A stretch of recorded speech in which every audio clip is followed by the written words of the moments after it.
Well, happy Saturday, Marianne. Yes, it's been a really good day today, right? We Yep. had a lot going on today. It was a fun day, too. We had the California Republican Party delegate get-together, Yep, right? that was great. It was a great turnout. What do you think, David? Well, it's exactly what I hoped it would be. Good. Because as regional vice chair, in the past, there really hasn't been much done or opportunities for the delegates here in LA County. Yes. And for our listeners, the Republican Party politics in California is divided at the state party level as well as at the county level. Now, at the state party level, individuals who can vote on party leadership, endorsements, any platform changes, Yes. resolutions, those are called delegates to the state party. Now, you can become a delegate to the state party if you run for a partisan race, Assembly, Senate, Congress, and you're the Republican on the ballot who gets the most votes. You don't have to win the election, but if you get the most votes as a Republican, you become a delegate. Right. You can also, depending on the percentage of votes you receive, you can also appoint people to become delegates. Yes. And so in California, with over 5 million Republicans, there's only about 1,600 delegates who can actually vote.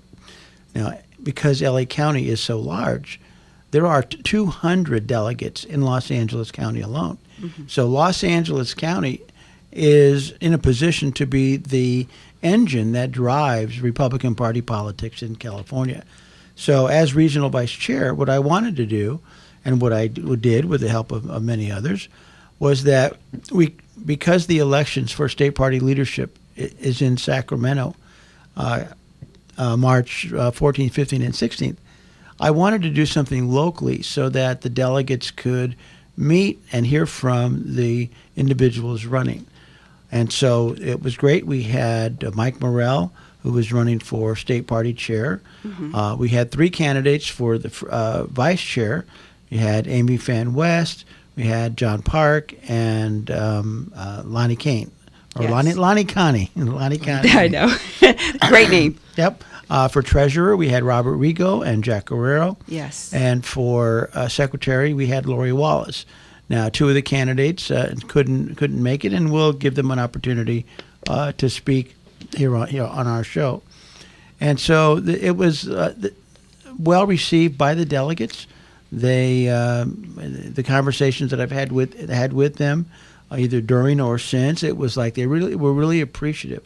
Yes. Of this opportunity. And since most of them know other delegates, what I asked them to do is to take the experience, the information that you received here today, and share it with other delegates. That's right. And so it's a great start, and we want to thank our sponsors.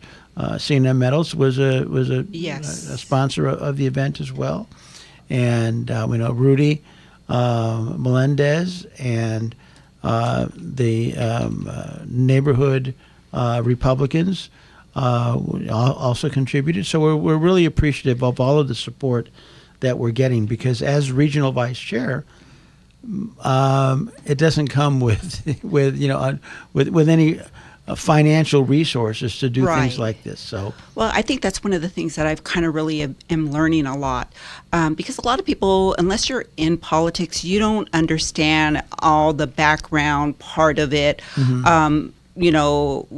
That goes along with voting for the California GOP and the LA GOP. I mean, you really have to be really Mm-hmm. involved, but the California GOP and the LA GOP are basically the ones that kind of drive your local politics, correct? Right. Mm-hmm. And so I think a lot of people don't understand that. And so it's usually them that the candidates go to or look to help guide them when they're running for office Mm-hmm. in a lot of ways, and their platform and all of that. And I think a lot of people don't understand that. I know I didn't know all of that.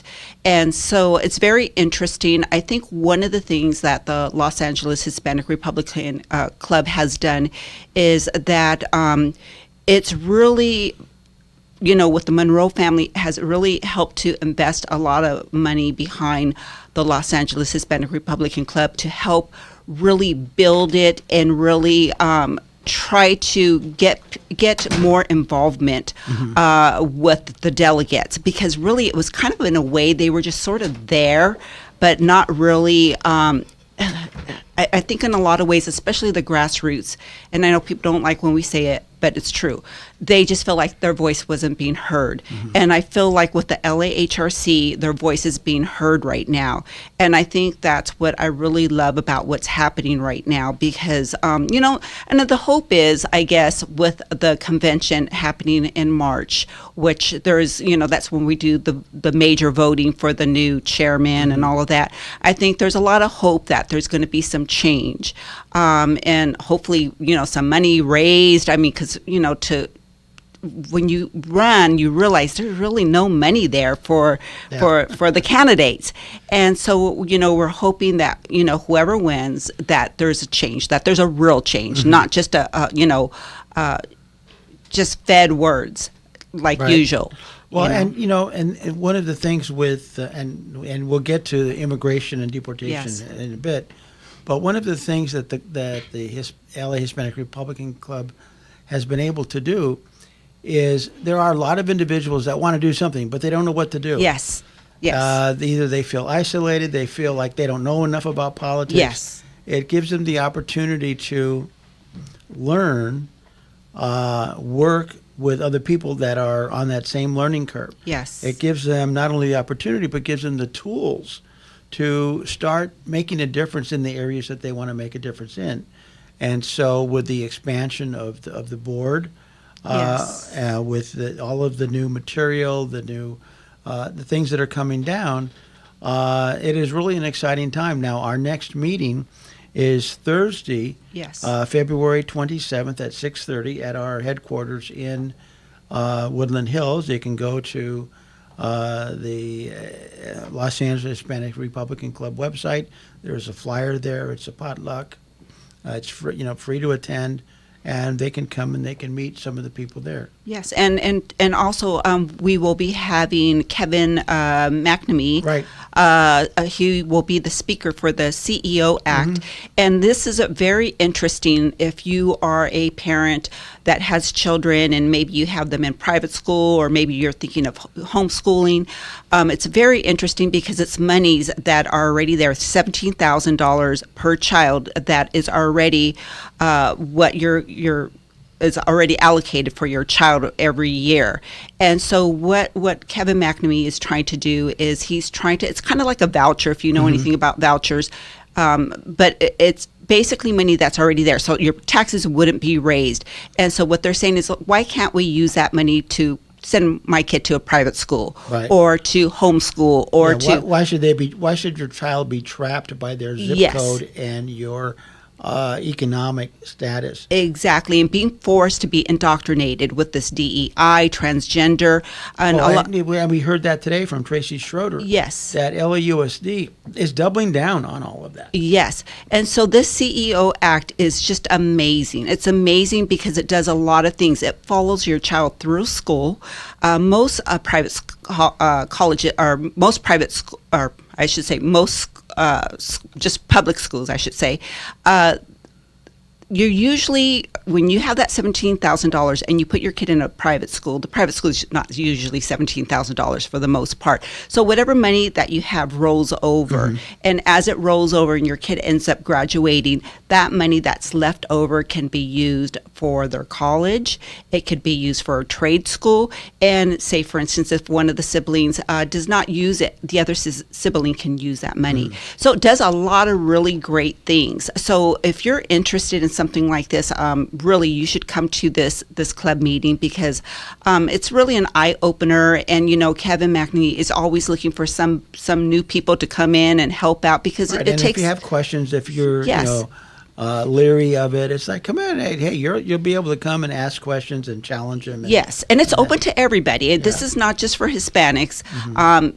Everybody's welcome. You walk the club in. itself is open to everybody. Yes. I mean, you walk in and you have people from all walks and backgrounds, and they come from everywhere, from Ventura, from LA. It's just amazing how many people show up. Cheryl Hall, Ventura. Hey, Oh, yes. Shout out to Cheryl. Yes, so it's a fun group, and it's very interesting, and you would love it. So come on in, check it out. I think you come with a friend or your family. You will learn something new. That is for sure. Yes. Now, one of the big things that happened this week was that the mayor fired the chief of the fire department, Right. LA Fire Department. Yes. And and she's kind of like saying, I'm firing her because she didn't tell me before I left for Africa that high winds could be dangerous and cause fires. This is just insane. This is so insane. I mean, I think she's just trying to cover her butt. She probably knows people want people to be fired, but they want Karen Bass to be fired. They want Gavin Newsom to be fired. All these people were in charge. Everybody that was in charge should be fired because this didn't need to happen. I mean, this is just total incompetence, and I think it's even beyond incompetence. I think it was just sort of just so purposely like, Well, people died, so that rises the level to the level of negligence. Yes, negligence is great. It's a great word for it. It's a proper word for it because you're talking about no water in reservoirs. You're talking about no water coming through the fire hydrants. And so, a lot of people lost their livelihoods. A lot of these people didn't even have insurance because their insurances were being canceled.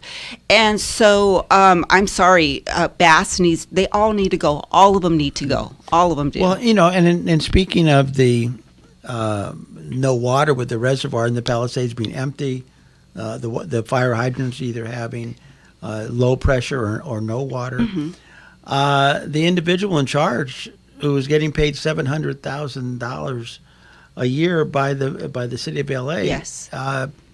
Somehow seems to be made of Teflon because she's still there. Yeah, she's just a DEI hire. That's all she is, just like the majority of them. I think that they all are actually. Maybe Gavin is probably not, but the rest of them are. And and it's not just the water that was not there. These people, there was like billions of money and millions of money on different levels that was allocated for different purposes regarding fire, the fires that happen here almost every year, right? We know they're going to happen. This isn't the first time this has happened. And so they were cutting these different programs that were meant to fight these fires. They were cutting them. And so in every way possible, it was negligence from not, deforesting the forest. It was just waiting to. And one of the things because the mayor did cut the fire department budget, even though she says she doesn't. That one of the first to go are not the sworn personnel. It is the civilian employees. Yes. So who are the civilian employees? Mechanics, garage attendant. This is with the city fire department. Yes. Mechanics, garage attendants, electricians. You had almost 100 fire engines sitting in the yard. Yes. That were in disrepair because they didn't have the personnel to fix them. Or don't forget about the electric fire ones that they have to go back and they have to be recharged. I mean, it's just amazing everything they try to do. That they because they're trying to do this environmental thing, and look at all these cities just burnt up. Yeah. And here you're thinking you're doing something good, but it's just so irrational and just does not make sense. And they still go ahead and do it because they just want to act like they're for protecting, the environment and look what happens. I mean, it's just really sad. I think as time goes, I think a lot of these people who lived in these areas, we'll see how they're treated by Gavin Newsom and Karen as far as getting their homes replaced and the help they get. But I think a lot of these people are going to be very upset and frustrated as time goes. I think if anything, they might be fortunate in a sense to have our President Trump there that will probably force the hand to do what's right by these people. If they think they're going to get a blank check like the one Oh, yes. former President Biden talked about, That's right. they're in for a rude awakening. Yes. Because what we are seeing, which then goes into the whole Elon Musk and the Doge Yes. thing, when we see things like a 6-month-old nonprofit under the guise of the environmental, with connections to Stacey Abrams from Alabama, gets a $2 billion grant after only being in existence for 6 months. That's just That's unimaginable. That's a drop in the bucket of other things we've been hearing. Right? I mean, you keep seeing one thing after the other. It's just such insane stuff from, the transgender. Did you see that? I posted all over social media. The transgender, what was it, 200 and some odd $million. That was $240 million, I think it was. $240 million. That's my husband, Benny Burnell. $241 million spent on animal transgender surgeries. And, this party, the Democratic Party, is no longer the Kennedy Party. This party has turned into something very Elitist? you got the E part. I would say evil, because when you're cutting off little kids' body parts but these are poodles and they're little Doberman pinchers. it's just amazing. It's just so sad and so sick.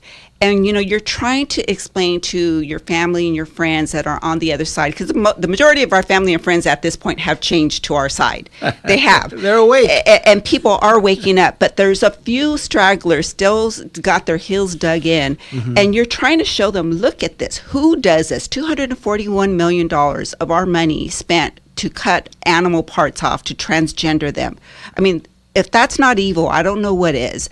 Cutting off little kid parts, I just, to me, come on, people, get with the program. I mean, Well, and yet California is doubling down. We saw that Children's Hospital, after President Trump issued that executive order, yes. Children's Hospital paused the transitioning treatment, but then the Attorney General of California, Rob Bonta, issued the statement that unless you continue, you're violating state law. So it's kind of like people are talking about state rights, and and I think we heard it today from Mike Morrell with regards to state rights. That's what the South was standing behind in defense of slavery, and said, states' rights, so that we have a right to have slaves, and the difference between the Democrat Party then and the Republican Party then was that the Republican Party, they were the abolitionists. They did not want slavery. They wanted slavery abolished because it's evil. Yes. And so and you're talking about some of the things that are happening here in California as being evil. I mean, evil has been around since the beginning of, it's here in the United States from the very beginning. And it seems like it's been Republicans that have been the ones that stand up and said, wait, first of all, this is not, it doesn't make sense. It's not common sense. Second of all, there are so many priorities that need what limited resources we have. And third, it's downright evil to do that. Whether it's a Chihuahua or a 12-year-old young girl who has gender dysphoria and believes she's a boy, so they're going to hack off her breast. It's and that type of stuff is actually happening. Yes, and it's what's strange to me is that so many people still don't believe it, and when you talk to them, they're like, "That's not happening." You have to pull out the information. I always have the information ready because I hear it so many times. That's not really happening. Well, but we saw that in the 30s.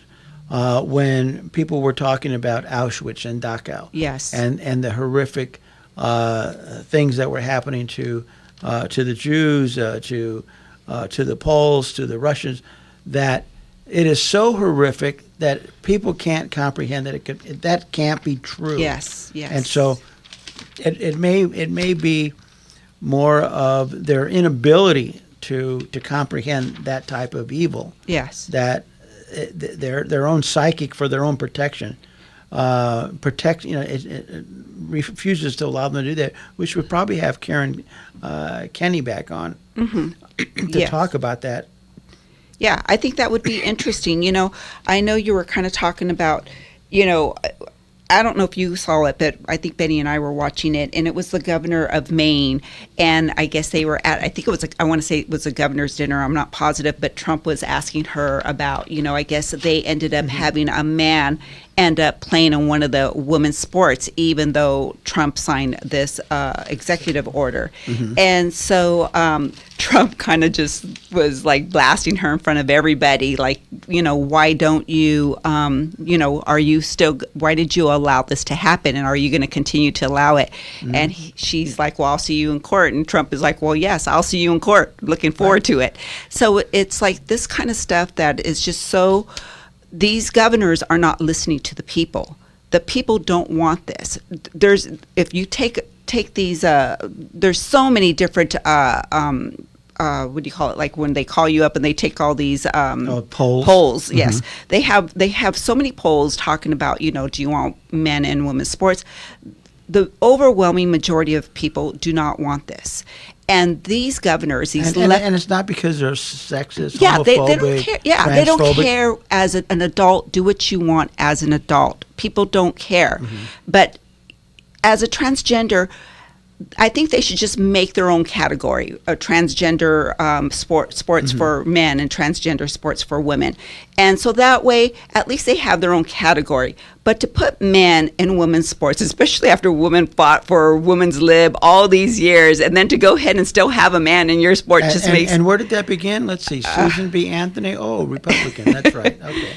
So, but to watch Trump kind of just call her out in front of everybody, I always kind of cringe a little bit because I'm like, Mr. President, don't do it there at a governor's, do it a different time, Well, I think people have learned that if you punch him in the nose, he's not going to turn the other cheek. Yeah, he will not. He will stand his ground. He's one of those persons. That's the way he operates, for good or for bad, whether you like it or not. The majority of what he does is way more good. There's like little things that you just like, don't say it this way, but at the end of the day, he's doing it the way he knows how to do it, and that's just the way he speaks and the way. Right, and in the next half hour, we're going to be really focusing on illegal immigration. Yes. There is a distinction between legal immigration and illegal immigration. Yes. Even though the LA Times and many of the news outlets decided several years ago that we will no longer use the word illegal, it's just immigration. So that means that if you are opposed to illegal immigration, you're opposed to immigration, period, which makes you racist, xenophobic, what are these different things. So we're going to be talking about that, and especially what you were saying with regards to the pushback from some of the governors and some of the having really to do with sanctuary cities. Yes. And I really want to approach it from a neutral position. Okay. What are the pros of a city being a sanctuary city? What does that really mean? And then what are the liabilities to the people who live in that city? Yes. All the people in that city. Pros and cons, yes. Pros and cons. And so, we're going to open up the lines. Yeah. 866-870-5752. And if you're on Facebook also, because we're on live, you can go on and ask questions on there, and we'll try to get to your questions online. We'll be looking at that. So if there's questions you have or you want to make a little statement or something, time is limited. So, you're not going to have a lot of time, but you might have a minute or two. Yeah, and you know what? Yeah. People call us names all the time, so don't waste your time on the radio by calling us names. It doesn't mean anything anymore. Yes, let's have a real What's conversation. What's the Facebook page? Facebook page is David Hernandez. There you go. All right, and we have people on there now. So, hey, Yolanda Gonzalez, Tracy Schroeder, and Lucy Valesky. We'll be right back. Okay, and we're back, Marianne. And so let's talk illegal immigration, deportation, sanctuary city, Yes. pros, cons, and let's give our listeners a chance to participate. So that's 866-870-5752. And like I said, no need to call us names. Just try and present your position, and we'll be respectful and listen to it. So we'll go to our very first caller, and this is going to be sight unseen. So go ahead. You're on the air. Oh, I think, did we get a hang up? Wrong line. We got to hang up. Oh, sorry about that. Call back 866-870-5752. So, and this situation really came to a head this week, Marianne. We'll try again. Hello, you're on the air. Hi, Who's calling? this is Kent. You asked me to call back. Hey, Kent. How are you? I'm doing fine. How are you? Good. All right. So, when you called last time, we were talking about, that wasn't the 14th Amendment, was it? Well, it was partly that. Mm-hmm. I have several things relating to that subject, and I was just one thing that I didn't say before was that is about the asylum seekers. Mm-hmm. Where there's a problem now because they lie, and so we get a large number, and they're sent off for court dates that are far in the future, and they just disappear. Well, Kent, I mean, what we saw this week with the deportations that have started, that it included asylum seekers under the Biden administration who were given a hearing, and their application was denied, and they were ordered to remove themselves from the country, and they didn't. And so, using trying to game the system by claiming asylum and just give me a court date, thinking it's going to be 5 years down the line, those people are being picked up now by ICE. And what did they expect, Kent?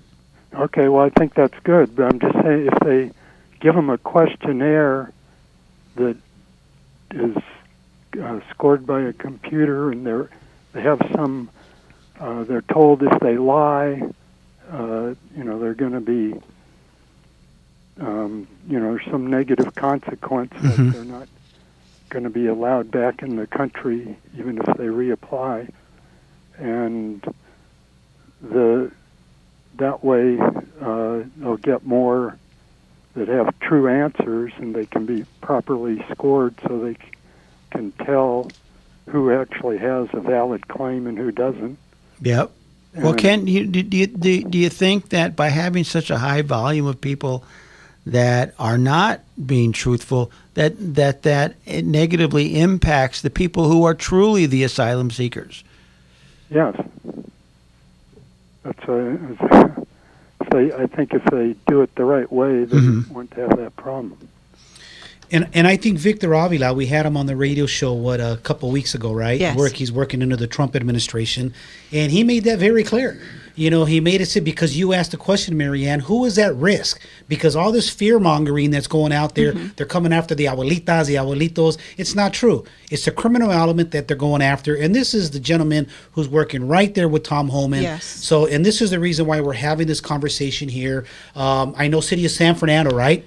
Yes. David, we're going to talk about that, right? City of San Fernando. Yeah. City of San Fernando, they're in a position right now. You want to talk about it a little bit, baby? Well, yeah, they were going to take a vote the other day. And Kent is still on the line, so we can get his opinion about it. Well, they were going to take a vote a couple days ago, and we kind of know Victoria Garcia and Patty Lopez, and we know the other ones too, but those are the ones that we know, and they're we have a relationship with them. Anyways, so they were going to take this vote, and Victoria brought up some really good points. I like a lot of what she said, because basically she was talking about how they, I guess, went through this situation a few times already. How many? Like 7 times, where they were going to go ahead and vote to be a sanctuary city. I don't know if that's what they called it previously, but it was kind of like a vote of the same nature. And it's like, why are we going to do this again? We already have this. What is the purpose of this? And, the fact that Trump would probably withhold funds from from them would probably not be good at Well, this point. Trump will hold funds from them. And so, so it was just interesting that they were doing this in San Fernando. I think the other thing that was interesting, I don't think a lot of people knew what was going on because we didn't really know what was going on until right when it was happening. And so we kind of blasted it all over social media as best as we could because, not a lot of people understand, they're everybody's busy, right? People are working, so they don't know, they're not following all of this stuff. And so it was like, what's the purpose of doing this right now? Because we've already done this like 6 or 7 times before and, it doesn't stop. It doesn't stop anything. Yes. Kent, what we have seen in the past couple of weeks is that cities like New York that were sanctuary cities, that didn't keep ICE from going into New York, and New York, or I think Denver, even Chicago.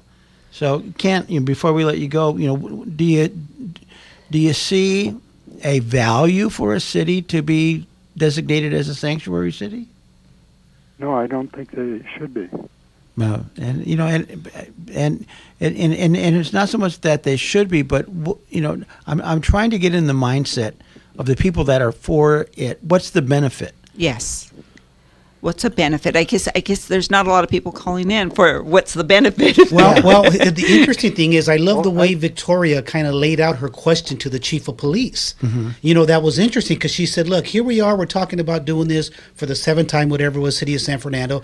What are the benefits to this? That's what she asked the chief of police. And he specifically went into details. He said, because California is already a sanctuary state, there are no benefits. The only benefit is that, and it's not really a benefit, is that if we consider ourselves to be a sanctuary state, then we're not going to get the federal funding that's going to come from, the Trump administration. So why label yourselves that?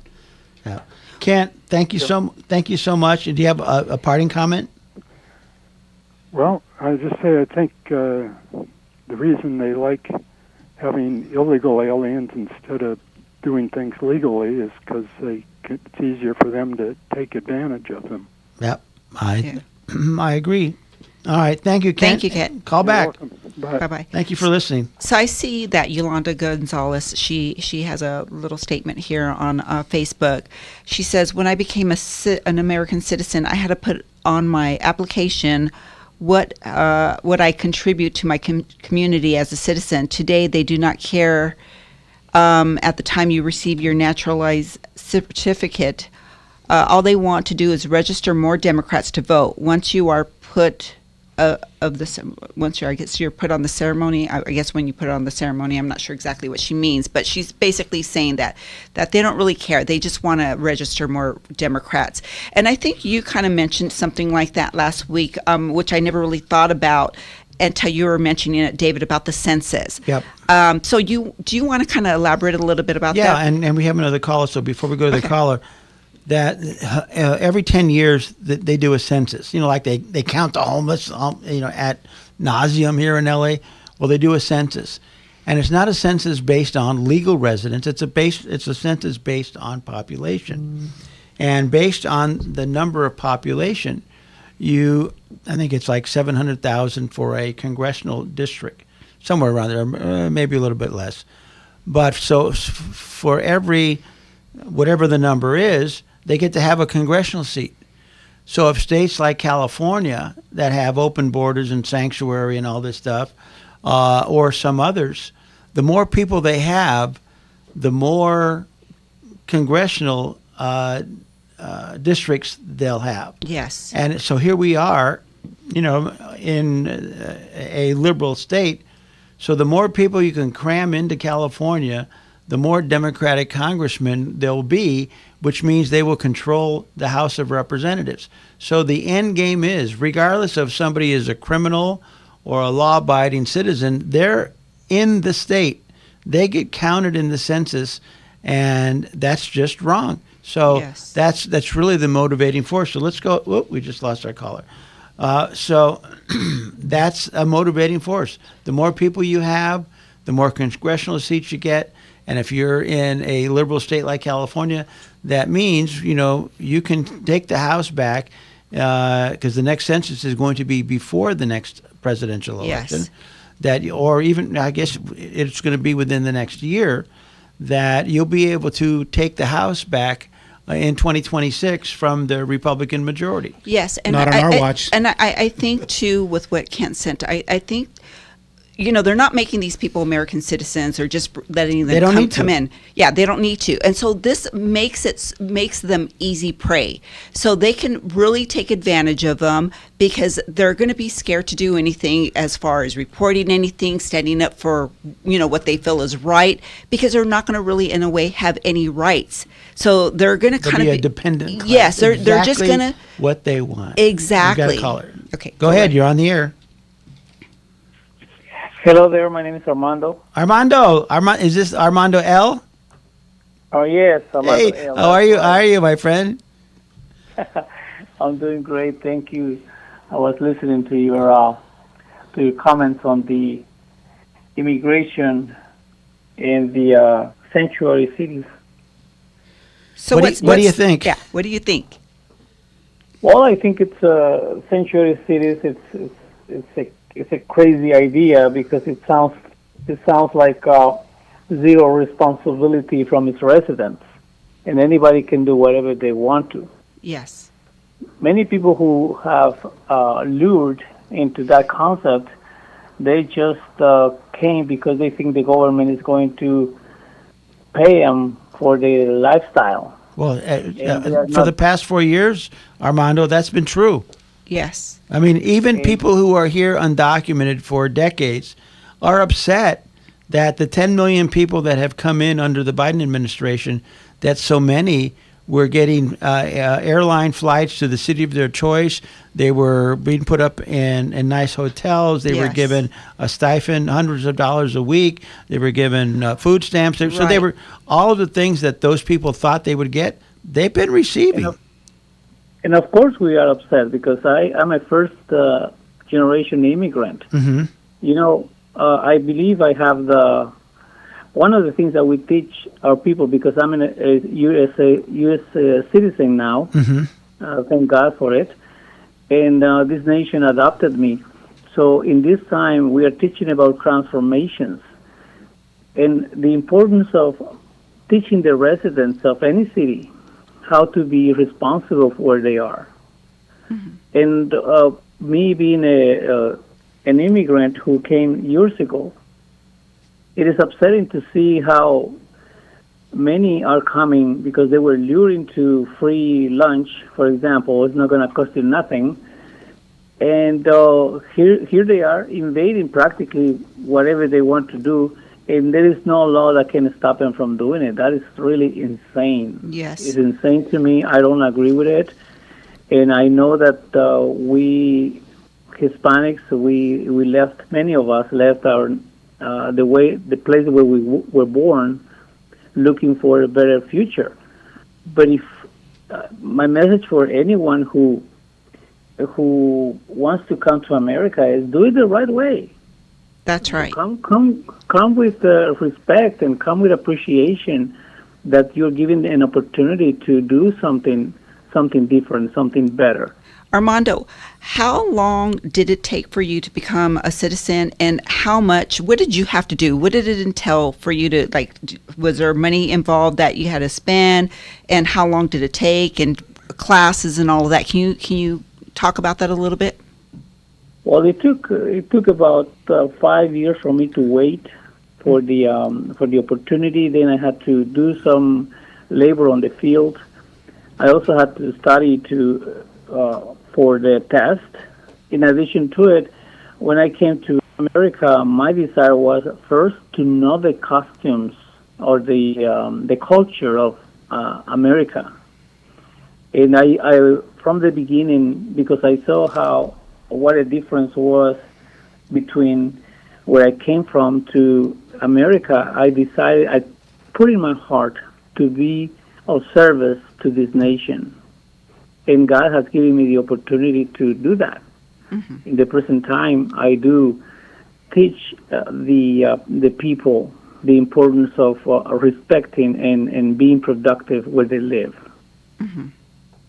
Now, how do you feel when you see that people are just coming across a border, not taking all the steps and doing everything legal the way you did it? They're basically just taking cuts, and you had to do you went according to the law. How does that make you feel?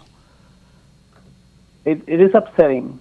It is upsetting because to me, it's a number one, lack of appreciation. Number two is a lack of respect for the local culture. And for those who defend the illegal immigration, my question is, if someone is invading your neighborhood and kick you out of the house and take the job away from you because they're going to be paid 1/4 of what they're paying you. I wonder if you would receive illegal immigration with open arms. Yes. I don't think so. No. It's And then Armando, upsetting. we were talking about the census that's coming next year. Do you think those that are in the country illegally should be counted in the census? If it's a matter of statistics, why not? Well, I mean, Because you want to if I break into your house and become a squatter, and the city of L.A. is going to levy a tax, a residency tax on the number of people living in your home, should you have to pay for me being there? I get. Just as ridiculous as the laws that they have been passing for the last 10 years. Yeah. It's just as ridiculous as that is. I believe that this is what I believe we are missing here as Americans. As Americans, we are missing the reality that we have an issue at home, and we have to come back and do our homework. Mm-hmm. Let's start by getting to know the nation where we live. I invite all the Hispanic people who were born in Latin America. If you live here longer than 2 years or longer than 1 year, get to know your community. Get involved with the positive changes of your community. Don't be part of the problem. Be part of the solution. All right. Now, Armando, what country did you immigrate from? I was born in Guatemala. In Guatemala. Okay. All right. Yes. And, I was born in Guatemala. Armando, menudo or pozole? well, no, he's from But Guatemala. he still likes it. He still likes it. Menudo or pozole? Which one, Armando? No, it would be frijoles. Really? Yeah, but from Guatemala, aren't those black beans rather than pinto beans? Black beans are the best, my friend. And you see, when all these government forms, when they have the different boxes of, Hispanic or that, it's like they think we all eat the same color beans, and they just don't get it. So, Armando, thank you so much. Thank you, Armando. Have a good evening. All right. Wish you the best, you guys. Okay. Thank you. Thank you. Thank you.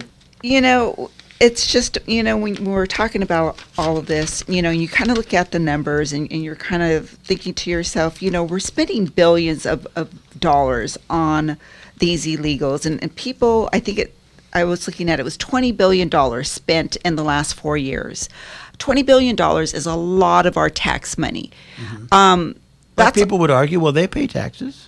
Well, you know what? I kind of just don't think they pay as much as we pay out, because when you look at how this amount of money and you look at most illegals are doing jobs that are under the table. They're doing jobs where they don't have a social security, and they're they're vendors on the corner, or gardeners. There are a lot of ways where you can get paid cash money, and so I think a lot of them are not paying into the tax system. Well, I think we had, it might have been that one guest that you had come on, they talked about the amount of money that is sent to Mexico. Yes, in addition to About, this, was it yes. 65 million or 65 billion a year? $65 billion a Yes. year A year. is sent to Mexico by individuals here in the United States.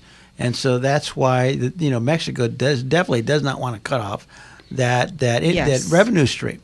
Yes. Well, here's even another point. Remember, it was a few years back when we interviewed a mother who was trying to send her child to college. Yeah. Very low income. She wouldn't qualify. The reason why she didn't qualify is because somebody used the mother's social security Yes. number. Yeah, So- well, and the caveat to that is because her son followed the rules, didn't get loaded, no crime, was studied, homework, got a scholarship. That's what it was, a scholarship, because of his scholastic achievement and their financial level. And then you're right, she gets a notice that the scholarship was revoked because under her Social Security number, there was all this other income that was reported. And she's like, well, I never worked there. That's Right? Yes. this is wrong. And It the is school wrong. said, that's not our job to clear that up. And so that boy lost that scholarship. That is so wrong. And so when we just had must talk about the number of Social Security Yes. recipients or that are registered, is something like 50 million more than there are residents in the United States. It's like, wait a minute. So those individuals that are 150 years old, 300 years old, those Social Security numbers that are being used Yeah. and that are they're being used by somebody. Yes, there's a lot of corruption, a lot of fraud happening, and it's mind-boggling when you hear people get mad and complain about Elon Musk saying, he wasn't elected. Well, you know what? I have news for you. Kamala Harris was not elected either. So there's that. But in addition to that, the border crossings, they have gone down 95%. They have gone down within, it wasn't even a month, and they've gone down 95%. In addition, there was a facility in San Diego that had to close down. It was a facility that held illegal migrants.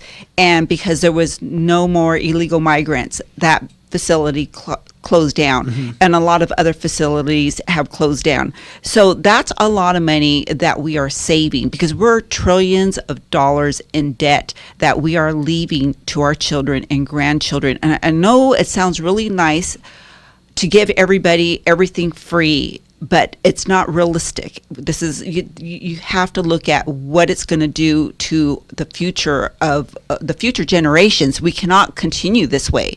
So as nice as it sounds, we have to do something about this. Well, and we see what's happening. Everybody is getting ready for ICE to come to Los Angeles. We talked about Antifa going into the communities. But, and it's not just radical groups that are instilling this fear. What we heard today was that Sheriff Luna, in giving an interview, was telling people, regardless if you're legal or illegal, if you're Hispanic, you could be deported. So you need to carry Wow. if you're an American citizen, you need to carry identification around with you. And so, ICE is already here. We know that they were apprehending people at Target in Pacoima Yes. this past week, but those were individuals that were pre-identified. Exactly. They drove right past all of the food vendors and all of the people in the parking lot. They're doing targeted apprehensions, Yes. and so we're going to cover that more in the weeks to come, and we want to thank everybody that's took the time to listen and call in. Yes. Marianne, it's just exciting times. It is. It is. People, don't forget about our club meeting that we are having Thursday. I hope you come down and check it out. I think you'll really enjoy it. Come and learn about the CEO Act. It's very, very, very interesting, and I think it's something I really hope passes. So. All right. So Ben- check Benny, out thank the you. website, right? Their website, Los Angeles Hispanic Republican Club, right, David? Yep. .com. Los Angeles Hispanic Republican .com. I have a voice for radio. All right, everybody. We'll see you next week. Thank you. Thank Thank you. you, God bless Ryan. you. Thank you, Don. Have a good evening.